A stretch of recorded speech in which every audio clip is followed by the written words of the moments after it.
Hey everyone, either welcome back or welcome to my channel. And in today's video, I want to talk about my experience with the Topiramate.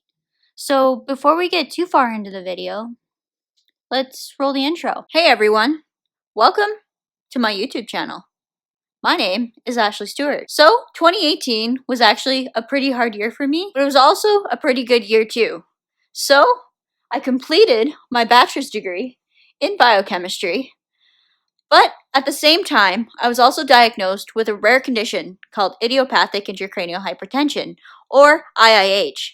Some of you may also know this by its older name called pseudotumor cerebri. So, if you're curious to learn more about what it's like to live with this rare condition, then I encourage you to watch on. Don't forget to subscribe, and I upload new content every Monday and Thursday afternoon. My experience with the Topiramate actually didn't start out terrible.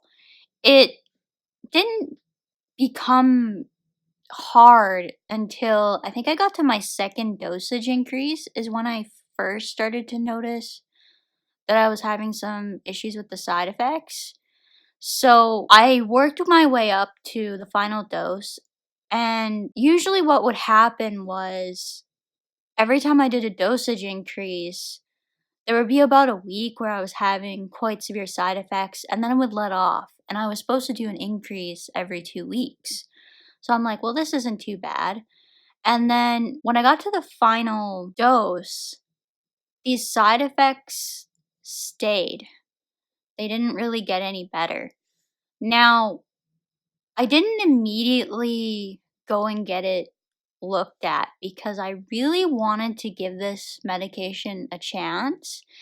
And I also have had side effects last quite a while with another medication I mainly use for the IIH. The side effects from that lasted for several months before I got used to the medication. So I thought maybe the Topiramate was just the same and that it would just need some time. The problem was that this medication was making me extremely dizzy. So I went for sometimes a week and a half without doing my workouts. And this is just not acceptable. Number one, as I have said, my workouts are so important for me physically. I think my workouts are so much more important for my mental and emotional health. So it was starting to get to the point where I was getting really, really grumpy. I wasn't myself. And it was just, it needed to be looked at. And I was really struggling whenever I did try and do a workout with energy during the workouts. I didn't change anything else except that I had this medication. It first started to affect my high intensity training when I increased the dosage the first time, but this went away when I got used to the side effects. And then I wasn't really able to maintain a high intensity workout after that. I haven't done my high intensity training in quite a long time now. So it's going to be starting from scratch pretty much when I am able to incorporate that back in. Going on this medication has set me back months in my workouts because I was at a certain level and now I'm back down to the beginning, it seems. So the biggest issue I was getting was the dizziness. And I've pushed through several headaches working out. I don't consider a headache a legitimate excuse to not work out.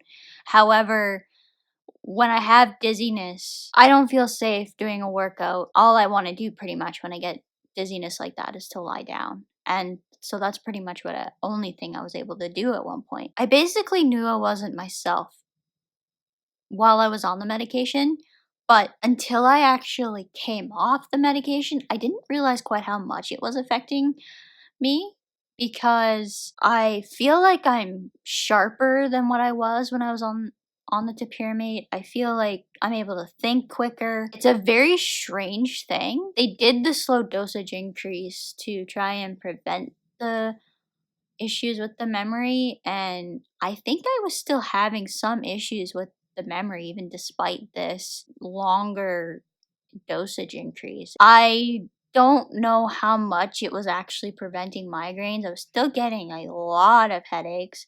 But like I said in one of my videos, I thought my headaches were down from between when I wasn't on anything compared to when I was on the Topiramate. So I think that it was working to a certain degree, but it didn't work for me as good as the amitriptyline did. And they didn't want to put me back on the amitriptyline because of weight gain as a side effect. With diligence and with using my app, I could go back to tracking. I don't really track anymore, but I could go back to tracking if I was put back on the amitriptyline to make sure I'm not eating too much and make sure I'm portioning out my stuff.